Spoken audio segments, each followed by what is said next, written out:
मेरे शिव को रिझाने का केवल एक ही तरीका तुम्हारा भोलापन, क्योंकि भोले का भोला है भगवान शंकर। तुम्हारे भोलेपन से रिश्ता। भगवान शंकर ये कभी नहीं जानता कि तुमने क्या मंत्र पढ़ा है, क्या तंत्र पढ़ा है, क्या साधना करी है, क्या करा। भगवान तो कहता है कि तूने दिल से क्या कहा है वो बता दे।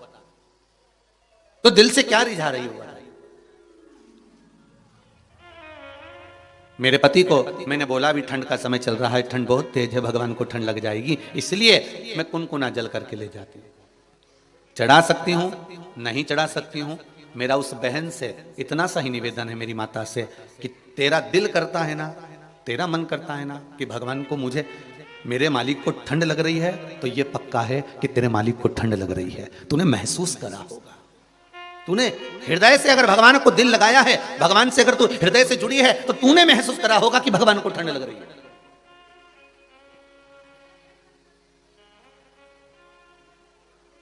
ये तूने महसूस करा है। नहीं तो कई घर में तो आज भी लड्डू गोपाल बैठे हुए हैं, कई घरों में लड्डू गोपाल बैठे हुए हैं, और कई घर में लड्डू गोपाल बैठे हुए हैं, और कई लोग वो लड्डू गोपाल को भी इस ठंड में फूल चढ़ा दे रहे हैं। अब अंदाजा लगाना जरा।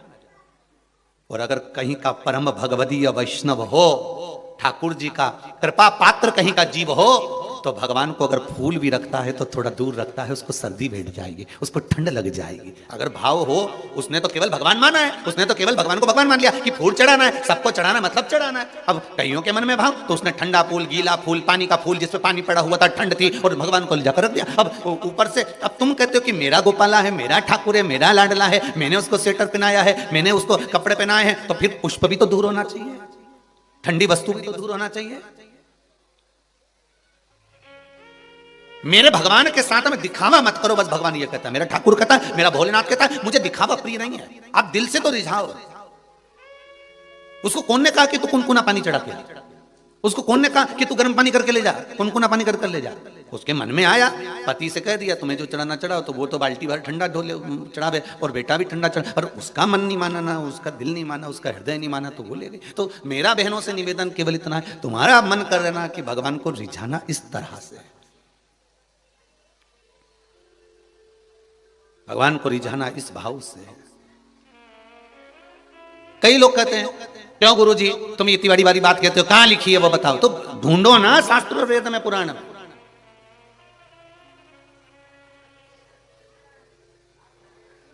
पढ़ो, हम भी 24 घंटे कमरे में बैठकर पढ़ते रहते, तुम भी पढ़ो, निकालो और दिल लगाओ इस परमात्मा से, दिमाग नहीं। दिमाग तुम कमाने में लगाना, तुम्हारे दिमाग को सेव करके रखो एकदम अलमारी में, हो इसको कमाने में लगाओ, पर भगवान की भक्ति में दिल लगाओ। पर दुनिया भी उल्टी है, दिमाग भगवान की भक्ति में लगाने का प्रयास करती है, और दिल अब पूछे मत ही तो अच्छा है।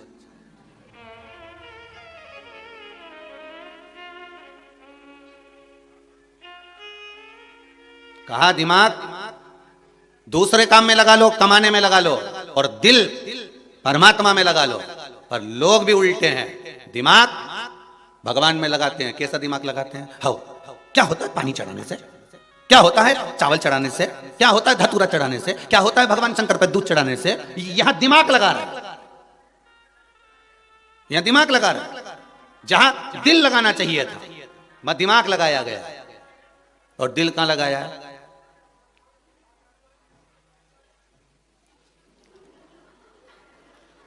समझ जाना बस उतनी सी। दिल यहां लगाना था और दिमाग वहां लगाना था, कि जो इतना फैशन कर रही है ये कमाई का कितना भाग निपटाएगी, दिमाग वहां लगाना था।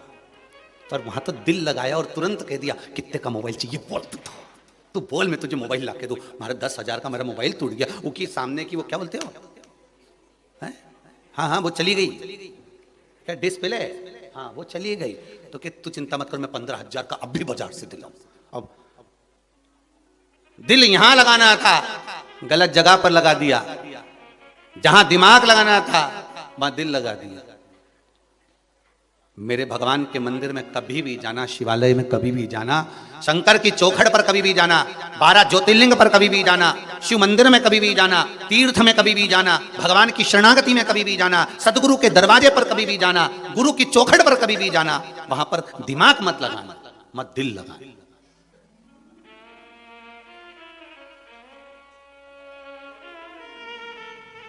मत दिमाग लगाने की जरूरत नहीं, मत दिल लगाइए। वहां फिर हमको सोचना नहीं।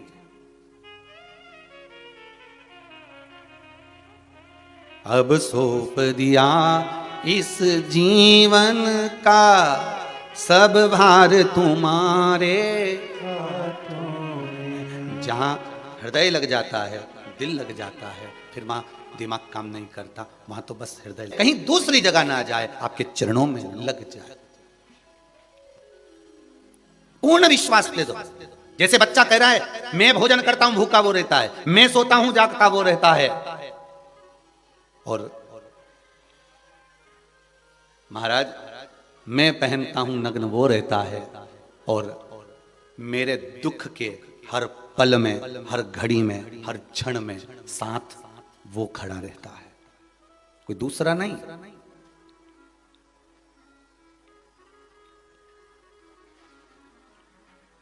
देव भी हमारे भीतर है और दानव भी हमारे भीतर है,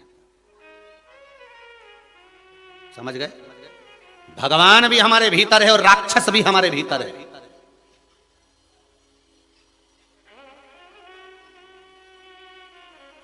और केवल ये एक युग से नहीं, सतयुग, त्रेता, द्वापर, कलयुग, चारों युग में टटोल कर देख लीजिए, देव भी और दानव भी सब मिलते, बस अंतर है, थोड़ा थोड़ा अंतर है। सतयुग में देवता और दानव दोनों दूर दूर रहते थे। देवता देवलोक में, दानव असुर लोक में रहते थे। सुनिए ना कथा। सतयुग, त्रेता युग में देवता और दानव दोनों एक ही जगह पर रहते थे। त्रेता में कौन थे? राम जी। तो राम जी से समझ लो देवता भी पृथ्वी पर थे तो राक्षस भी पृथ्वी पर थे। रावण वो भी पृथ्वी पर था। सत्ययुग में देवता और दानव अलग अलग थे। त्रेता में देवता और दानव एक ही जगह पर आ गए, एक ही लोक में आ गए। द्वापर में देवता और दानव परिवार के अंदर आ गए, कौरव और पांडव, कंस और कृष्ण परिवार में देवता और दानव आ गए। अब देखिए कितना सुंदर बात है। सत्ययुग में अलग अलग थे, त्रेता में एक जगह पर आए, द्वापर में परिवार में आ गए देवता और दानव, और कलयुग में मनुष्य के अंदर आ गए देवता और दानव। अब जब तुम्हें देवता को प्रकट करना हो, देवता भी हमारे भीतर है और दानव भी हमारे भीतर है।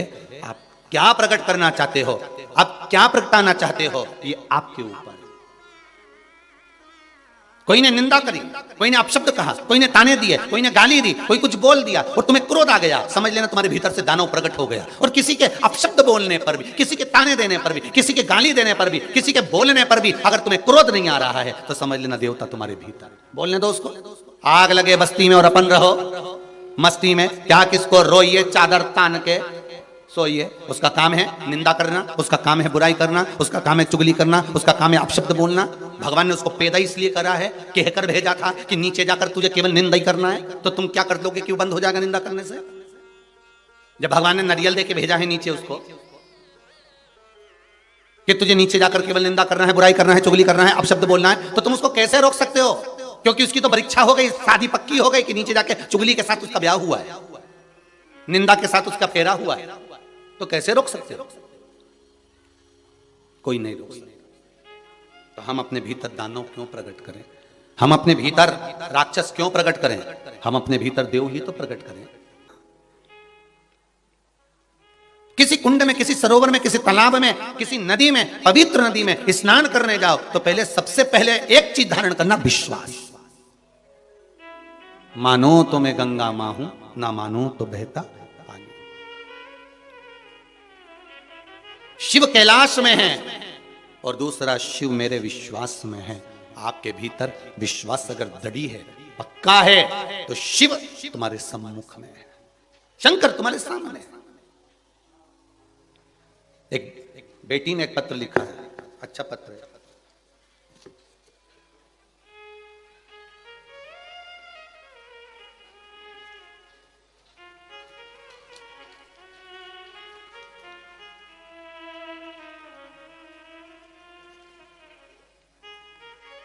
मैं साधना अग्रवाल, कन्नौज, जिला हरदा से हूं। श्री शिवाय नमस्तुभ्यम। पत्र में लिखा है, गुरुदेव, दीपावली के 2 महीने पहले मेरे बेटे की भोपाल में एक एग्जाम थी, जिस एग्जाम को उसको एक ही बार में निकालना था। गुरुदेव, मेरा बेटा एग्जाम देकर आ गया और पशुपति व्रत उसने चालू कर दिए। इस पत्र में लिखा है इस बहन ने, साधना जी अग्रवाल, कन्नौज, जिला हरदा से। पशुपति व्रत चालू करे, काउंसलिंग में उसका नाम नहीं आया। जब काउंसलिंग में नाम नहीं आया तो उसका मन उचिष्ट हो गया और उसने पशुपति व्रत को छोड़ने का मन में विचार कर लिया। पर मैंने, मेरे परिवार ने उसको फिर वापस कहा कि तू व्रत मत छोड़, व्रत तो कर, काउंसलिंग में नहीं आया तो नहीं आने दे, तू व्रत तो पूरे कर ले, शंकर के व्रत है, करने में क्या जा रहा है। जैसे ही तीसरा व्रत पूर्ण हुआ और उसका जो एग्जाम था, उस काउंसलिंग में उसका नाम वापस आ गया और वो निकल गया। ये पत्र बोल रहा है, इस पत्र में वो लिख रहे हैं, महाराज, जहां पर सब तरह से जीव हार जाता है, हम फिर कहेंगे पहले सारे जगत में घूम आओ, संपूर्ण जगत में तुम्हारी जिससे जिससे पहचान है उसके हाथ पैर खूब जोड़ लो, मना नहीं है। पर आखिरी में फिर भटकना मती, शंकर का द्वार, मेरे शिवालय, जहां तुम्हारे घर के पास में जो शिव का शिवालय हो, उस शिवालय में चले जाना, उससे विनती करना, प्रार्थना करना, उससे दिल की बात कहना, हृदय की बात कहो। हम ये भी नहीं कहेंगे कि आप कुबेरेश्वर धाम आओ, हम ये भी नहीं कहेंगे कि तुम कहीं जाओ, तुम तो तुम्हारे घर के पास में जो शिवालय है, जो शिवलिंग हो, जो शंकर जी का मंदिर हो, वहां जाइए और अपने दिल की बात, अपने हृदय की बात, अपने चित्त की बात, अपने मन की बात उस शंभू से कह, उस शंभू से कह। माता पार्वती जी भगवान शिव से कह रही थी, भोलेनाथ, जो पुरु ने, वसु ने तब साधना करी है और वसु ब्रह्मा जी द्वारा जो प्रकटा हुआ है, वो वसु एक यज्ञ कर रहा है और उस यज्ञ में 33 कोटि देवताओं को आमंत्रित करा गया। 33 कोटि देवता उस यज्ञ में आए हुए हैं और उस यज्ञ में सब जा रहे हैं, हमको भी जाना चाहिए। शंकर भगवान ने कहा बिल्कुल, अगर यज्ञ है, अनुष्ठान है, तो हम क्यों ना जाएंगे, हम भी चलेंगे, मना नहीं। पर शिव जी ने फिर वही प्रसंग माता पार्वती से कहा कि जाओ, यज्ञ में, अनुष्ठान में, भजन में, पूजन में, स्मरण में तुम्हारी मर्जी पड़े, जहां जाओ, पर विश्वास को रख कर जाना। अगर विश्वास नहीं है तो फिर ऐसे मंदिर जाने से, देवालय जाने से, पूजन करने से कोई फायदा नहीं। कई लोगों के मन में आता है, अब व्रत कर तो लिया है, अब देखेंगे भगवान कर देगा तो ठीक है। तो कोई ने डंडा मारा था कि व्रत करो? किसी और वाला महाराज कहने गया था तुम्हारे घर पे पीले चावल देने के लिए कि नहीं, तुम्हें तो ये करना ही पड़ेगा। कभी व्यासपीठ से सब बोला कि तुम्हें करना ही पड़ेगा। शिवरात्रि पे जो सावन के महीने में शिवरात्रि पर शिव जी का अभिषेक करवाया तो तुमसे ये कहा था कि तुम्हें करना ही पड़ेगा, ये बोला था क्या? नहीं, यहां से बोल दिया तुम्हारी मर्जी हो तो करो, तुम्हारी मर्जी हो तो मत करो। क्या किसको रोइए चादर तान के सोइए। तुम्हारा मन करे तो शंकर जी का मंदिर जाओ, नहीं तो मक्का की रोटी खाओ। कौन के तुमसे के जाओ, कौन के राज, तुम तो बढ़िया घी में मिड़ मिड़ के निपटाओ। मक्का की रोटी ने गुड़ ने जोरदार मसल मसल के न, अभी कल की बात है, कोई कह रहा था गुरुजी हमारे यहाँ पर गांव में, हमारे यहाँ राजस्थान में ऐसा नियम है कि हम मकर संक्रांति पे हमारा पूरा परिवार बैठ जाता है और बाजरा का खिचड़ा बनता है और मक्का की रोटी न ज्वार की रोटी न बाजरा की रोटी, और कम से कम इतना घी कि 1 पीपा घी पूरा वो रोटी में और वो खिचड़ा में खाना चाहिए, और गुड़। हमने कहा कहां से हो? तो के बीकानेर के पास से। हमने कहा बहुत बढ़िया, खूब जोरदार, 1 पीपा घी।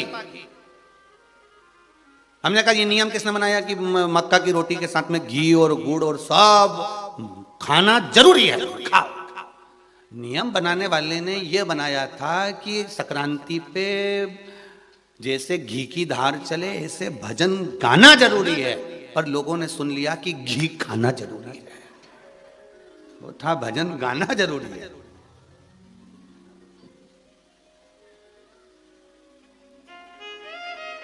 मकर संक्रांति पर अब मालूम पड़े किसी के शरीर की कैपेसिटी नहीं है, इतना शरीर नहीं काम करे इतना, और इतना घी खा ले तो बापड़ा 8-10 दिन तो घर से नहीं उठे खटिया पे, तो क्या मतलब था? ये लिखा था मकर संक्रांति पे जैसे घी की धार चले ऐसे भजन गाना जरूरी है।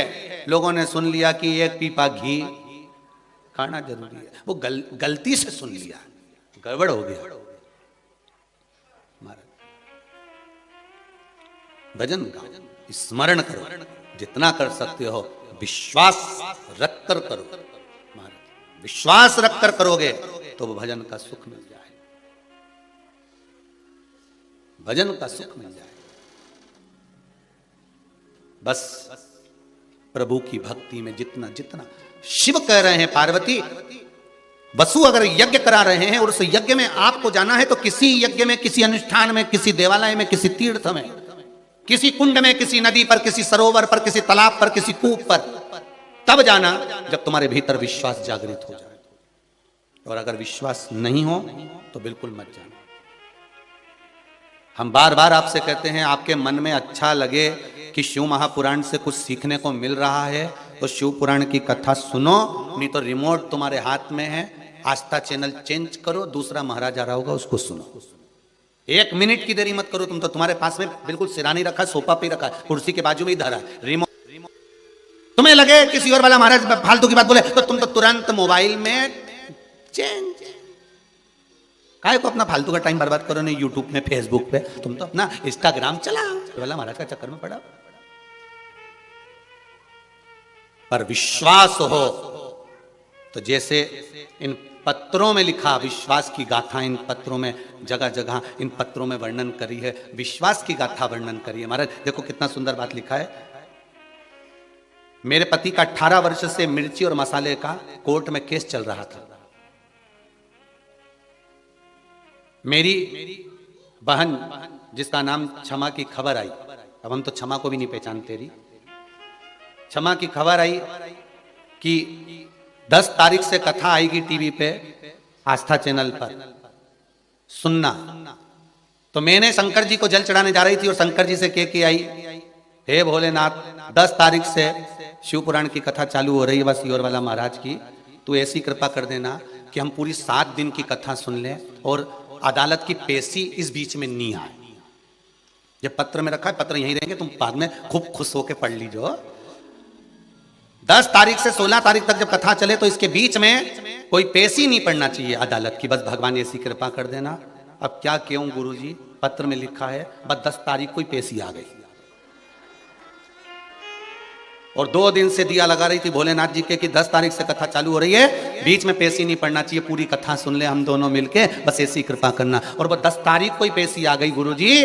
बस बात इतनी सी है, सालों से चलने वाला केस 10 तारीख को पेशी आई और मेरे पक्ष में निर्णय आ गया। ये लो, बाबा ने कहा कथा सुनना है तो टेंशन मुक्त होकर सुन। सुनना ही है ना तेरे को कथा, और दोनों जोड़े से सुन रहे, टीवी के सामने बैठकर सुन रहे, आस्था चैनल पर कथा सुन रहे, तो सुनो।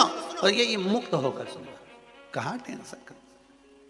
अब सौंप दिया इस जीवन का सब भार तुम्हारे मैं सुनूं। अब हमारा तो आपसे भी निवेदन है, जितने लोग आस्था चैनल पर कथा सुन रहे हैं, जितने फेसबुक यूट्यूब पर कथा सुन रहे हो, विश्वास रखकर सुनना, तुम्हारा समय अनमोल है।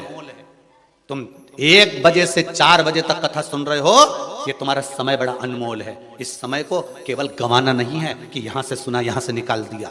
बाबा पर विश्वास रखकर सुनना कि मैं भी शंकर की कथा सुन रहा हूं, मेरा भी ये मन में विश्वास है।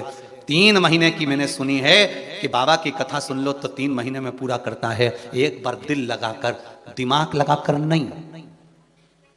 कथा दिमाग लगाकर मत सुनना, दिल लगाकर सुनना। फिर मेरा बाबा भी कह देगा, इतने दिन से सुन रहा था पर दिल नहीं लगा पाया था, अब लगाई है, इसलिए जा 3 महीने कभी इंतजार नहीं करूंगा। ये देखिए वो कृपा करता है। कथा में दिमाग नहीं लगाना हमें, भगवान के दरवाजे पर दिमाग नहीं लगाना हमें, माता पिता के चरणों में हमें दिमाग नहीं लगाना, अपने सदगुरु के चरणों में जाकर दिमाग नहीं लगाना हमें अपने गुरु के पास जाकर कोई दिमाग नहीं लगाना कि गुरुजी के सामने कि गुरुजी मैं ये बता सकता हूं, मैं ये कर सकता हूं, मैं तुम्हें ये बता सकता हूं। गुरु के सामने जाकर दिमाग लगाने की जरूरत नहीं, भगवान के सामने जाकर दिमाग लगाने की जरूरत नहीं। भगवान के सामने, गुरु के सामने, माता पिता के चरणों में, भगवान की कथा में दिमाग नहीं लगाना, हमको दिल लगाना। दिल लगाओ। कोई तुमसे कहे कब तक कथा सुनोगे, कहना बस लगा है ये दिल, हृदय मन लगा। बाल्टी कुएं में डाल दी है, खींचने की देरी है। दुख की सुरंग, ट्रेन जब चलती है तो कई सुरंग आ जाती है, आती कि नहीं आती? कोई सुरंग बहुत बड़ी होती है, कोई सुरंग बहुत छोटी होती है। ट्रेन चल रही है, अंधेरा हो गया तो तुम क्या रेलवे वालों पे केस लगाओगे? क्यों रे इतना अंधेरा कैसा है? तो कहेगा सुरंग में से गाड़ी जा रही है। कि टिकट वापस करोगे, कि ट्रेन में से कूद जाओगे? कुछ करोगे नहीं, टीसी से बोलोगे भैया अंधेरा कैसे, सुरंग आई है। तो इतनी लंबी सुरंग चले जा रही, अंधेरा ही अंधेरा, अंधेरा ही अंधेरा। टीसी बोलेगा चिंता मत करो, कहीं तो अंत होगा इस सुरंग का। जब सुरंग का अंत होगा तब प्रकाश वापिस आ जाएगा। कोई सुरंग छोटी होती है तरह, कोई दुख बहुत बड़ी सुरंग की तरह होता है, कोई दुख बहुत छोटा सा होता है जिसमें से हमको निकलना है। अगर दुख बड़ा है चिंता मत करना, दुख छोटा है चिंता मत करना। ट्रेन चलती रहना चाहिए, तुम अपना कर्म करते चले जाओ, भजन करते चले जाओ, प्रकाश आगे चलकर मिल ही जाएगा, उजाला प्राप्त हो ही जाएगा। बस सुरंग थोड़ी बड़ी है, दुख थोड़ा बड़ा है, तकलीफ थोड़ी बड़ी है, कष्ट थोड़ा बड़ा है, पर चिंता मत करना। कर्म प्रधान है, कर्म करो, भजन करो, कीर्तन करो, मंत्र जाप करो और भगवान पर भरोसा रखकर जो व्यापार कर रहे हो, जो दुकान कर रहे हो, जो सर्विस कर रहे हो, जो नौकरी कर रहे हो, उसमें लगे रहो और उस पर छोड़कर चलो, उजाला आएगा। सुरंग का अंत भी एक दिन होता है, सुरंग का अंत भी एक दिन होगा, प्रकाश दिखेगा और तुम आगे बढ़ोगे।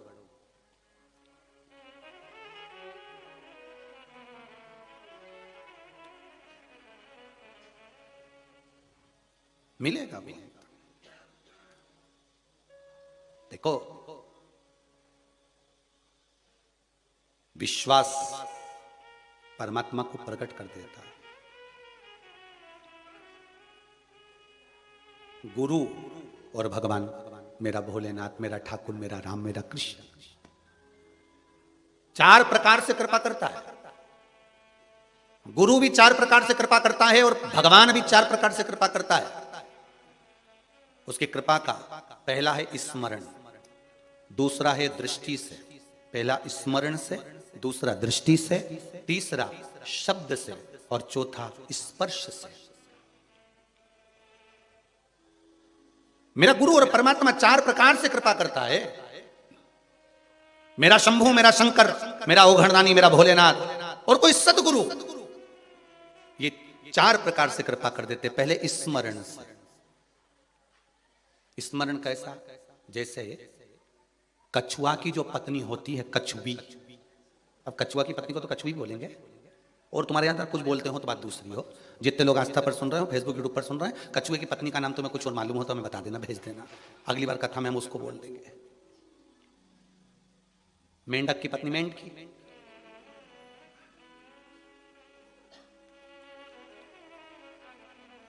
बोलते ना डॉक्टर की पत्नी डॉक्टरनी, मास्टर की मास्टरनी, ऐसा हम पहले से बोलते आ रहे हैं। तो कछुआ की बोलो तो कच्छू, ठीक है। तो कछुई, कछुए की पत्नी जब बच्चे को जन्म देती है, अंडा देती है, तो वो बच्चे को जन्म, अंडे को जन्म वो पानी में नहीं देती है, वो रेत में देती है। और कछुई कहां रहती है? पानी के अंदर। उसका अंडा कहां पर है? रेत पर। एक बार अंडे को जन्म देने के बाद कछुई उससे मिलने के लिए कभी नहीं जाती, पानी के अंदर ही रहती है। बस उस अंडे को जो जन्म दिया है ना, उसका स्मरण करती रहती है, और स्मरण करते करते उसके स्मरण से अंडा पक जाता है और उसका बच्चा हो जाता है। कछुई। गुरु और परमात्मा, गुरु और शंकर, मेरा ओघड़दानी, मेरा त्रिकालदर्शी, मेरा कैलाशी, मेरा शंभु, मेरा ओघड़नाथ, मेरा भूतेश्वर, मेरा ओमकारेश्वर, मेरा महाकालेश्वर, मेरा ममलेश्वर, मेरा भीमाशंकर, मेरा मल्लिकार्जुन, मेरा कैलाशी, मेरा काशी विश्वनाथ, मेरा कुबेर भंडारी, चार तरह से कृपा करता है। पहला स्मरण, आप गुरु का और शंकर का, भगवान का अगर स्मरण कर रहे हो तो भी तुम्हारा कल्याण निश्चित है कि तुम तर जाओगे, तुम्हारा काम हो जाएगा। टीवी पर कथा सुन रहे हो, आस्था चैनल पर सुन रहे हो, मोबाइल पर सुन रहे हो, मतलब तुम्हारा चित्त, तुम्हारा मन, तुम्हारी वृत्ति उस कछुए की तरह है जिसका मन उस अंडे में लगा हुआ है। तो अंडा और लिख कर भेजते हैं हमारा ये काम हो गया, मतलब तुम्हारा स्मरण पक्का था, इसलिए वो अंडा पक गया, फल तुम्हें प्राप्त हो गया। दूसरा, दृष्टि से मेरा भगवान तार देता है। दृष्टि से मछली अपने बच्चे को जन्म पानी के अंदर देती है। काय के अंदर देती है? पानी, क्योंकि बाहर आएगी तो मरीज जाएगी, तो वो तो पानी में जन्म देती है। मछली अपने बच्चे को जन्म, मछली अपने अंडे को जन्म पानी के अंदर देती है, पर मछली उस अंडे से कभी मिलती नहीं है। पानी में मछली उस अंडे पर जब जब कहीं घूम कर आती है तो दृष्टि दे देती है, अपनी दृष्टि से देखती है। मछली अपने अंडे को, मछली अपने बच्चे को अपनी दृष्टि से देखती है, जहां से भी आएगी बस दृष्टि पड़ना चाहिए। मछली की दृष्टि उस अंडे पर पड़ती है और अंडा पक जाता है और उस मछली का बच्चा पैदा हो जाता है, मात्र दृष्टि से।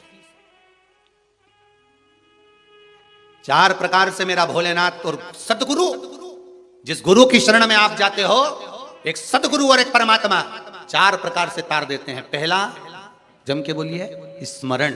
दूसरा, दृष्टि। मछली अपने बच्चे को जन्म देती है, उससे कभी मिलती नहीं है, केवल उस पर दृष्टि रखती है। उस दृष्टि का बल इतना प्रबल होता है कि बच्चा पक जाता है और पैदा हो जाता है। सदगुरु और परमात्मा भी ऐसे ही कहता है, गुरु के सामने जाओ, कुछ मत मांगो, परमात्मा के सामने जाओ, कुछ मत मांगो, केवल उसकी दृष्टि ही पड़ गई तो हमारा कल्याण हो गया। बहुत दृष्टि से ही तार दिया उसने, दृष्टि से ही तार दिया। एक बार बस केवल देखा, एक बार दृष्टि दी, उतर गया। वो दृष्टि से भी तार देता है महाराज। तीसरा है शब्द। तीसरा है शब्द।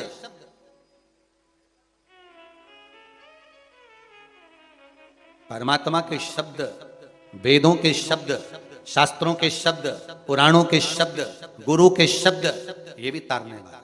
टिटहरी, देखिए पक्षी होता है टिटहरी, वो टिटहरी अपने बच्चे को जन्म पृथ्वी पर देती है,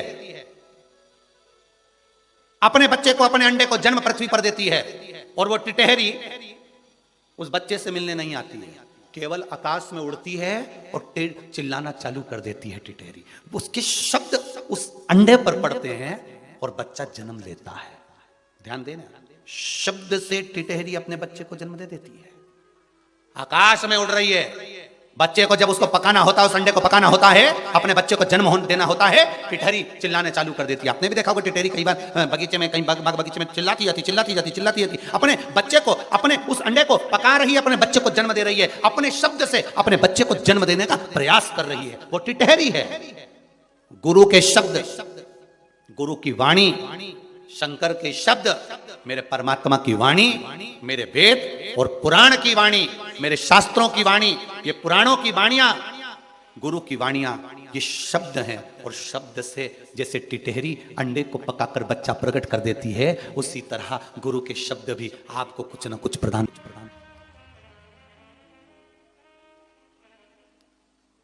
अच्छे से संभाल कर रखी हुई वस्तु एक ना एक दिन काम आ ही जाती है। संभाल कर रखी हुई वस्तु,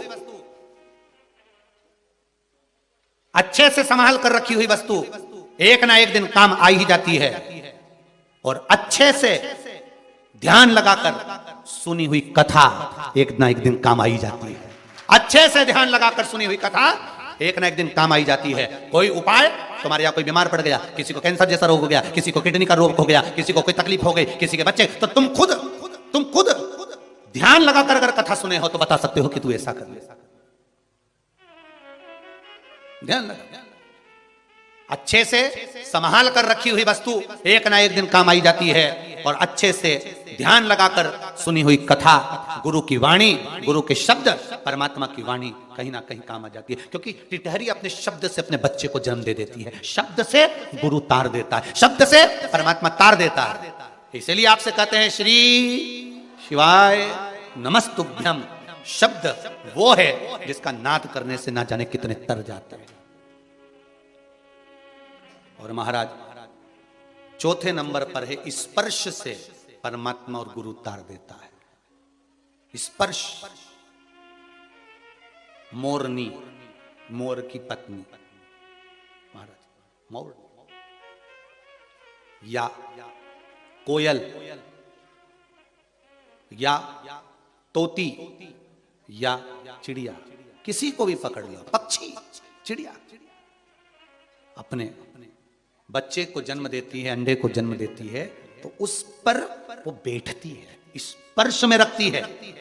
अपने शरीर के स्पर्श से, अपने पंख के स्पर्श से, अपने शरीर के स्पर्श से वो अपने बच्चे के अंडे को पका देती है और बच्चे को जन्म दे देती है। उसी तरह जब हम शंकर के शिवलिंग को स्नान कराते हैं, जल चढ़ाते हैं, पंचामृत स्नान कराते हैं, चंदन लगाते हैं, बेलपत्र चढ़ाते हैं, उनको छूते हैं, स्पर्श करते हैं, या गुरु के चरण को, माता पिता के चरण को जब हम स्पर्श करते हैं तो भी हमारा कल्याण निश्चित हो जाता है। हमारा कल्याण निश्चित है। पहला कैसे है? स्मरण। माताओं कथा में, अभी कोरोना महामारी के चलते अपने अपने घर पर रहो, कथा सुनो आस्था चैनल पर, फेसबुक और यूट्यूब पर कथा का स्मरण करिए। और आगे भी जो 23 तारीख से कथा है, शिवगण शिव महापुराण की कथा, वही शायद 1 बजे से ही होना है, 1 या 2 बजे से जो भी होगी सूचना मिल जाएगी आपको, आप अगर जुड़े होंगे फेसबुक यूट्यूब पर तो घर पर बैठकर सुनो। शिव महापुराण में कहा, वर्णन करा 4 तरह से गुरु और परमात्मा तार देता। पहला स्मरण, मात्र स्मरण करिए, जहां बैठकर भजन कर रहे हो वहीं बैठकर कर लीजिए, उसको याद करो। कितना सुंदर संवाद है। पहले तो जरा सा याद करते तो हिचकी आ जाती थी, आज के जमाने में हिचकी आ जाए तो भी लोग कहते मेरी छोरी याद कर रही, मेरा छोरा याद कर रहा है, पर कोई नहीं कहता कि भगवान याद कर रहा है, सियोर वाला महाराज याद कर रहा है, कोई नहीं कहता। बहुत दिन हो गए मैं महाकाल नहीं गई, बहुत दिन हो गए मैं काशी विश्वनाथ नहीं गई, बहुत दिन हो गए मैं उज्जैनी नहीं गई, मैंने दर्शन नहीं किया। पहला स्मरण, दूसरा दृष्टि, तीसरा शब्द और चौथा स्पर्श। जरूर होगा, जरूर। प्रकाश की उम्मीद रखिए।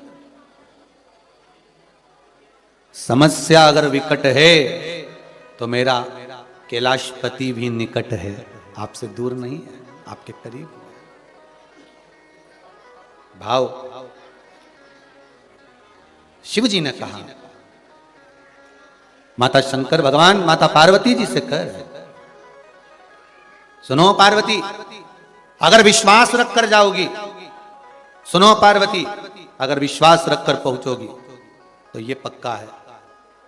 पार्वती, अगर विश्वास रखकर पहुंचोगी तो ये पक्का है कि शिव मिलेंगे, शंकर मिलेंगे, ये पक्का।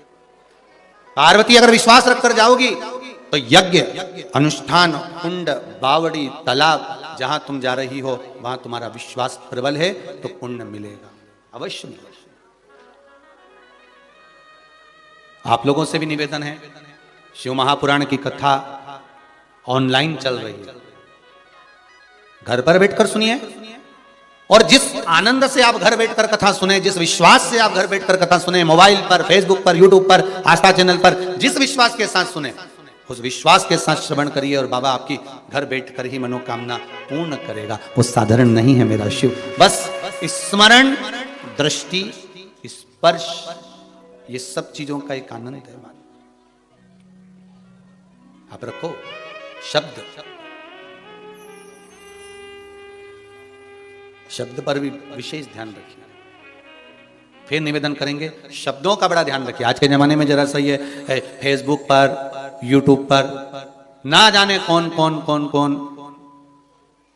सियोर वाला महाराज का नाम लिखकर, पंडित प्रदीप मिश्रा लिखकर चैनल ऑन बना लिए हैं ढेर सारे, और फेसबुक पे भी ना जाने कहाँ कहाँ का चैनल ऑन बना लिया, और उसमें कहीं किताब बेचे, कहीं सामान बेचे, कहीं कुछ बेचे। तो कई सोचे कि ये सियोर वाला महाराज का है, तो वो भी लोग जुड़ जाते हैं। अब किसी को भान तो हो ही नहीं पाता।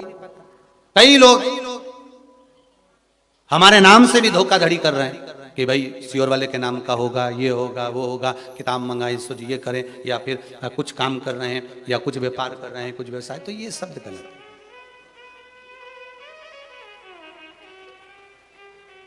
यहां तो शिव है, शंकर है, ये शिव महापुराण की कथा है। और आपको पहले भी कहा, कोई उपाय, हमारा फोटो लगा हुआ है और आवाज किसी दूसरे की आ रही है, चल रहा है, उसको आप स्वीकार ना करिएगा।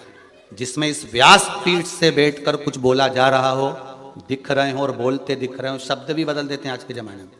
बहुत चतुर चतुर लोग हो गए रे जी, घना चतुर लोग,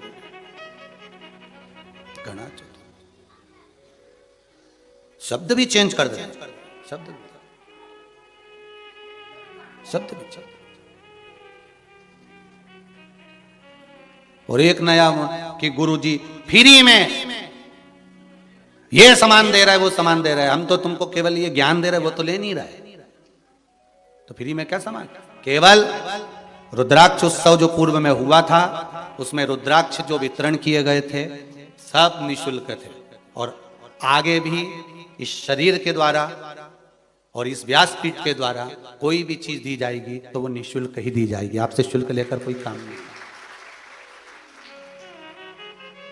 कोई काम नहीं। आप तो बस ये मत सोचना कि और कोई आपसे नंबर मंगाए या आपके पास में, कई लोग चतुर होते हैं, मंगवाते फिरे।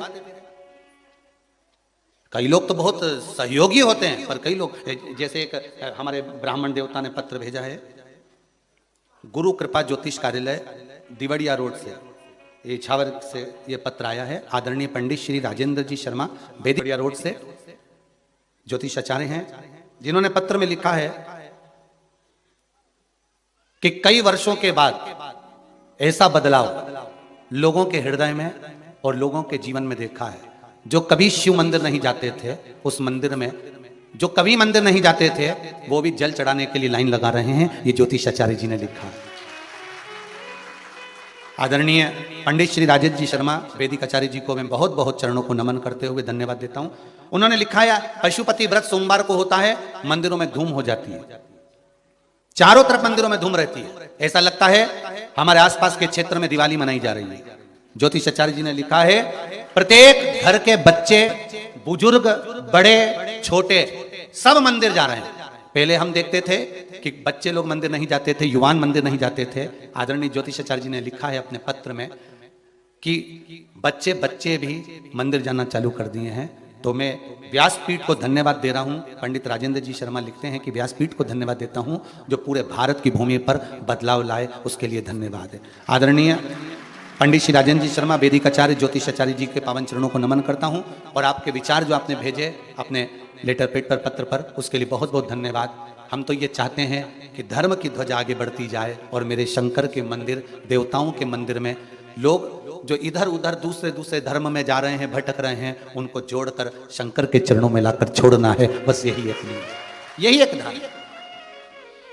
अन्य धर्मों में लोग लालच दे रहे हैं अभी हम भिलाई गए थे कथा करने के लिए, छत्तीसगढ़ गए, हमने वहां देखा लोग लालच दे रहे हैं, हम तुम्हें नौकरी दिला देंगे, तुम हमारे धर्म में आ जाओ, हम तुम्हें सर्विस करा देंगे, तुम हमारे धर्म में आ जाओ, तुम हमारे धर्म में आ जाओ। ऐसे ऐसे लालच लोगों को दिए जा रहे हैं केवल अपने अपने धर्म में जोड़ने के लिए। और अगर ये शरीर मेरे शंभू ने, मेरे शंकर ने, मेरे भोलेनाथ ने अगर ये शरीर दिया है तो प्रयास करूंगा जीवन भर कि इस शरीर के द्वारा जितना हो सके लोग मंदिर से जुड़ जाएं, धर्म से जुड़ जाएं, हिंदू धर्म को छोड़कर किसी दूसरे धर्म में ना जाएं। इस शरीर से जितना बनेगा उतना प्रयास जोड़ो।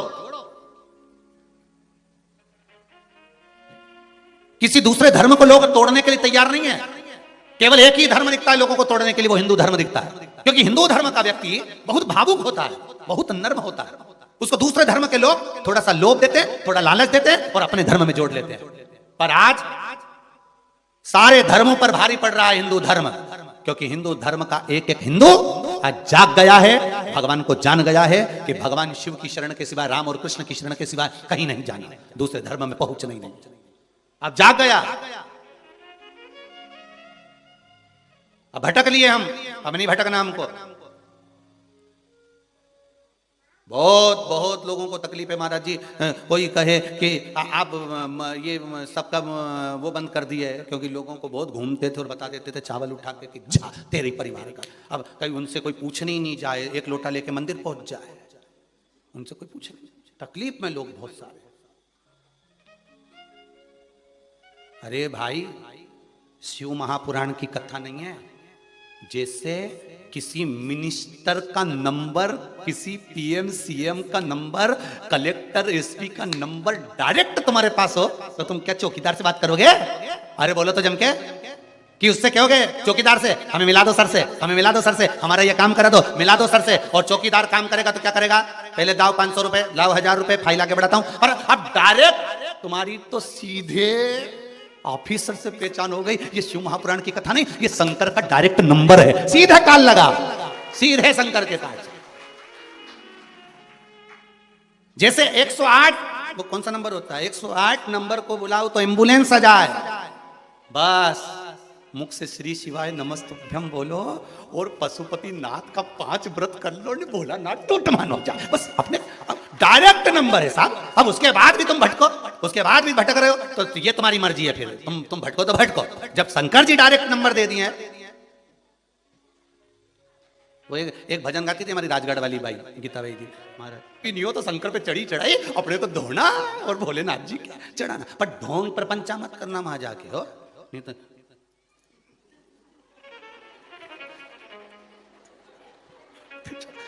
ऐसा ढोंग प्रपंचा शंकर जी को नहीं। शंकर जी तो बोले जैसी है वैसी चल। अरे हिमालय राज ने पार्वती जी के लिए पालकी तैयार करके रखी कि पालकी पे बैठ के कैलाश जाएगी पार्वती विदाई में। शंकर जी के साथ शादी हुई जब पालकी पे बैठ के जाएगी। पालकी सोने की पालकी हिमालय राज ने बुलवाई, रतन जड़ित पालकी, पालकी उठाने वालों को बुलाया, सारी श्रृंगार बैंड बाजा हाथी घोड़ा तैयार, बेटी का ब्याह करा हिमालय राज। पर शंकर भगवान पार्वती जी को देख के बोले पालकी में जाएगी कि डायरेक्ट आएगी? ये तो बोल। पार्वती जी बोली पालकी में बैठूंगी, फिर ये उठाएंगे, फिर लेके पीछे पीछे चलेंगे, तुम आगे हम पीछे। ऐसा कोई आनंद है? अपने तो तुम हाथ दो। नंदी पे जो भोलेनाथ जी चढ़ा और शंकर जी ने जो हाथ दिया और हाथ देते से जो बैठी डायरेक्ट कैलाश, डायरेक्ट।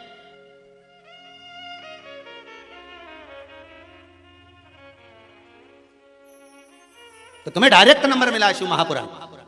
पूरे दुनिया के लोगों को, पूरे विश्व के लोगों को ये डायरेक्ट नंबर है। शंकर की कथा, शिव महापुराण की कथा छूटना नहीं चाहिए। डायल करते रहो, कथा सुनते रहो, एक ना एक दिन तो कॉल लगेगा। कई लोग तो सीहोर लगाते हैं आश्रम पे, तो नहीं लगता। बार बार सारे नंबर लगा के देख ले, गुरुजी लगते ही नहीं है, हम तो परेशान हो गए, जवाब ही नहीं आता। लगाते रहो।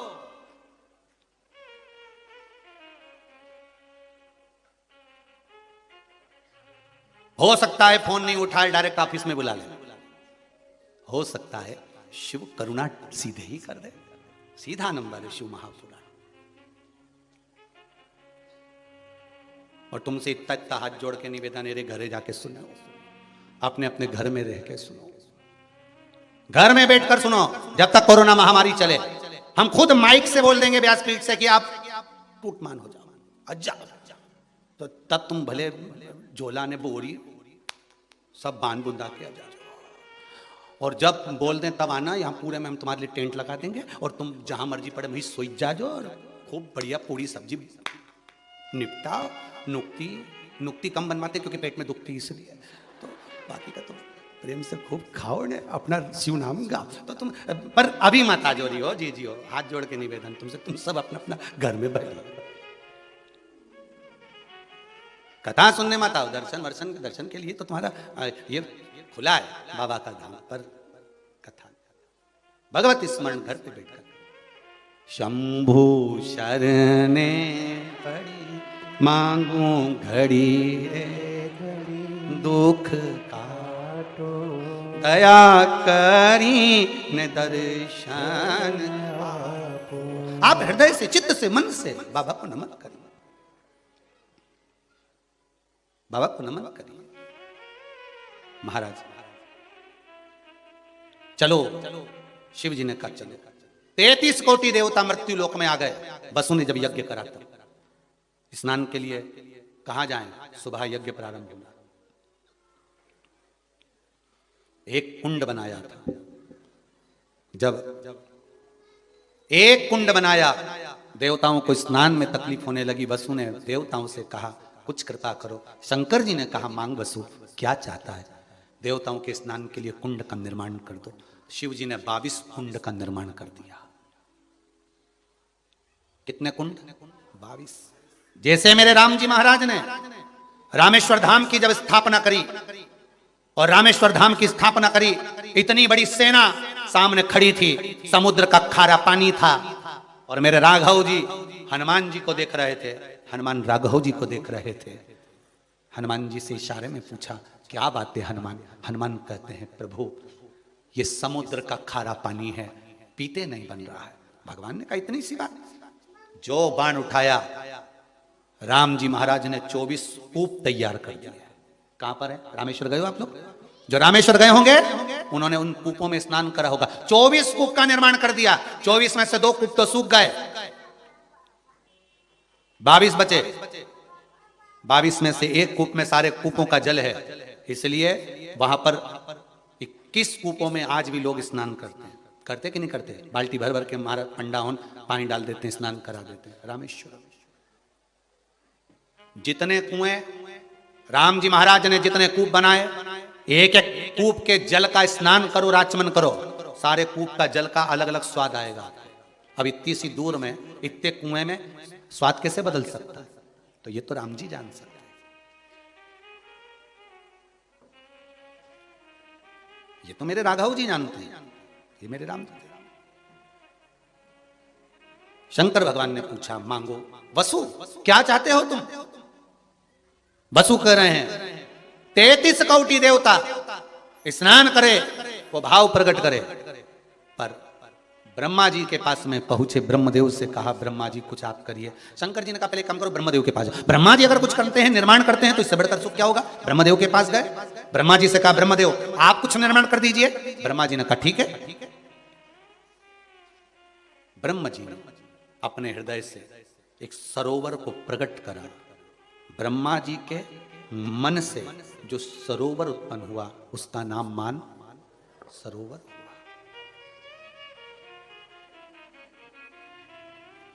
कैलाश अधिपति के चरणों में एक मानसरोवर है, एक राक्षस ताल है।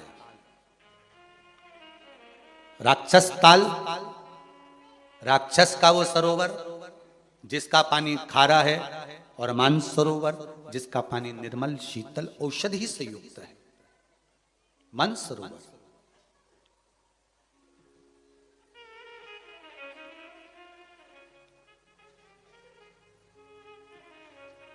महाराज, हमसे भी कई लोग कहते हैं क्यों गुरुजी तुम कभी कैलाश घूमने गए, मानसरोवर नहाने गए? हमने कहा भैया वहां जाएं तो पैसा घड़ा लग जाए। सही है, सही है ना, कुछ 1-1.5 लाख रुपए लगे सो तो तब जाके तो मानसरोवर की यात्रा हो, खूब सारा जमा करो, वहां पहुंचो। तो भगवान इतनी सामर्थ्यता तो है नहीं बाबा की, पर यह जरूर है कि हम भले, मेरे शिव पर विश्वास इतना है, बाबा वहां भले ना बुला रहा हो, पर इतना विश्वास तो है कि मेरा शंभू